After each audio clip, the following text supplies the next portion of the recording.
పాండవులు ఓడిపోయిన యుద్ధం, రక్తం కారకుండా జరిగిన ఘోర సంహారం, ఒక పాచిక, ఒక మనిషి ప్రతీకారం. శకుని పాచికలు ఇవి కేవలం ఆటేనా, లేక మహాభారత యుద్ధానికి కారణమైన శాపగ్రస్త ఆయుధమా? ఈరోజు మనం శకుని పాచికల వెనుక దాగున్న భయంకరమైన నిజాన్ని తెలుసుకుందాం. శకుని గాంధార రాజకుమారుడు, గాంధారి సోదరుడు, కౌరవులకు మేనమామ. హస్తినాపురం రాజు ధృతరాష్ట్రుడు గాంధార రాజును బంధించి ఆ కుటుంబాన్ని ఆకలితో చంపేశాడనే కథనాలు పురాణాలలో కనిపిస్తాయి. అయితే శకుని మాత్రమే బ్రతికాడు. ఆ రోజే అతని మనసులో ఒక్క మాట పుట్టింది: హస్తినాపురాన్ని లోపలి నుంచే నాశనం చేయాలి అని.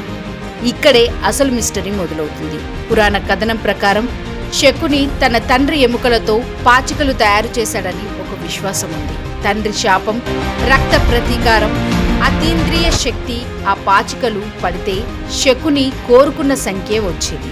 అది మాయా విద్య, లేక మానసిక గణితమా, లేక శాపగ్రస్త ఆయుధమా? ఇప్పటికీ దీనిపై స్పష్టమైన సమాధానం లేదు. శకుని కత్తి ఎత్తలేదు, బాణం వదలలేదు. అతడు ఎత్తింది కేవలం పాచిక మాత్రమే. ఒక్క ఆటతో ధర్మరాజు రాజ్యం కోల్పోయాడు, అన్నదమ్ములు బానిసలయ్యారు, ద్రౌపది అవమానానికి గురైంది. ఈ ఒక్క పాచిక ఆటే మహాభారత యుద్ధానికి బీజం వేసింది. శకుని చెడ్డవాడా, లేక తన కుటుంబ నాశనానికి ప్రతీకారం తీర్చుకున్న వ్యక్తినా?